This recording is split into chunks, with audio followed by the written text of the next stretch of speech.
Hello and welcome to Crypto News. Today is May 19th, 2026, and the top crypto news is as follows.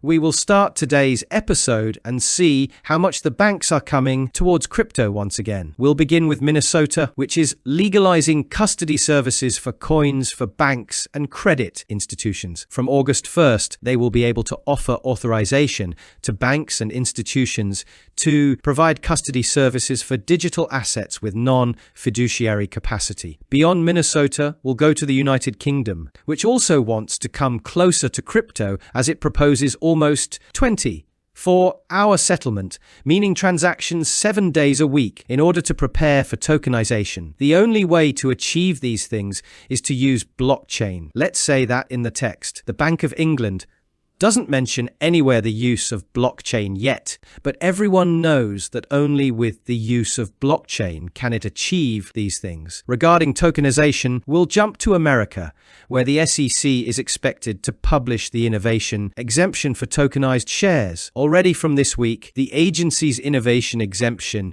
will allow traditional institutions to experiment with blockchain technology without needing to comply with a full registration process. So in simpler terms, because everyone wants to get into tokenization, especially institutional investors, the SEC says you can play with this new thing that the crypto market brings without registering with me. So it promises that it won't sue them, but they will be able to participate in tokenization. Of course, once they want to release a serious product, they will have to register, as you understand. Continuing from our banks, we'll go to see the purchases and sales happening in the crypto market. Regarding, they have seen outflows of $1 billion due to the situation happening in Asia with Iran and America. Bitcoin had outflows of $981 million, Ethereum $249 million.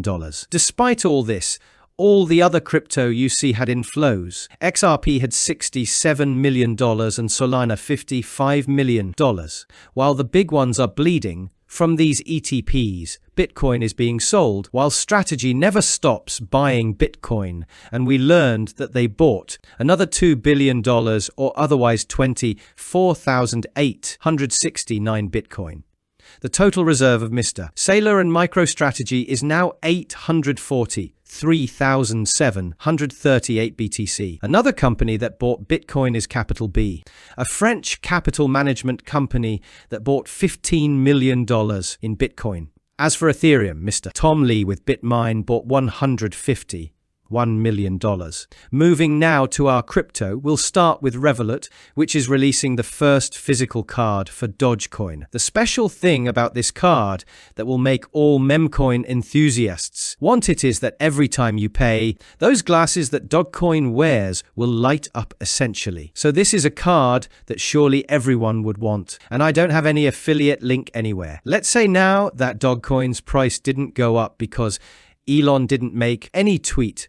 Revolut simply released a card. Continuing with Hyperliquid, now we'll see that it's one of the few currencies that simply has green numbers throughout the entire duration that this specific currency exists in the crypto market. As you know from Crypto News, because its own internal market never declines, new events continuously occur in the market, which help it maintain green price. This period is no exception, as there are futures contracts before the initial public offering IPO in many large companies like SpaceX, Anthropic OpenAI, which is a volume opportunity of $120 billion that traditional financial companies cannot offer.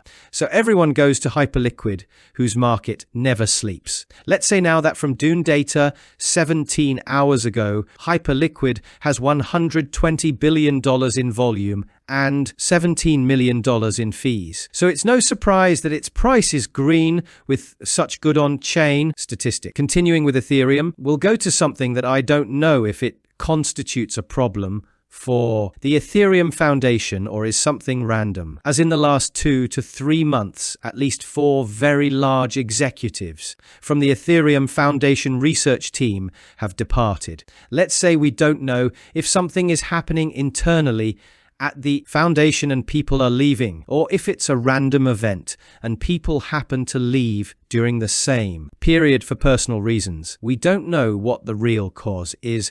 We're just letting you know because the situation might develop differently. Continuing now from the Ethereum Foundation, we'll go to the crypto market with Bitcoin stuck at $76,000 with the price touching our support, and we want to see either it makes some bounce or it passes through it. One of the two will happen. Let's say now that the reason for this price these days is the war in Asia, obviously with President Trump saying he cancelled a US military attack on Iran, which was scheduled for tomorrow, after the leaders of Qatar, Saudi Arabia, and the United Arab Emirates called him and asked him to postpone it. So for now, nothing will happen, but this doesn't mean the region isn't in the red. And for this exact reason, we had many liquidations in the crypto market that reached $672 million. The anxiety in Asia continues, but not for war this time. We'll go to Japan as the 30-year Japanese bond exceeded 4% for the first time since its creation in 1999. According to market data, Japanese investors sold $29.6 billion of US debt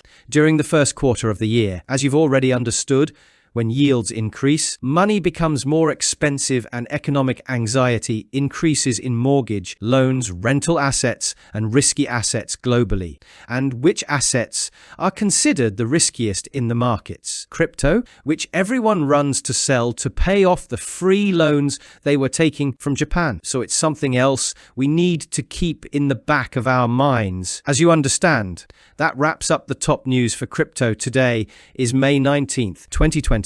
I'd like to remind you that the content you just watched is created for educational purposes only and should not be considered as investment advice, but rather as investment opinion. Please subscribe to the channel, leave a like, and feel free to comment. Take care, everyone, and have a good day.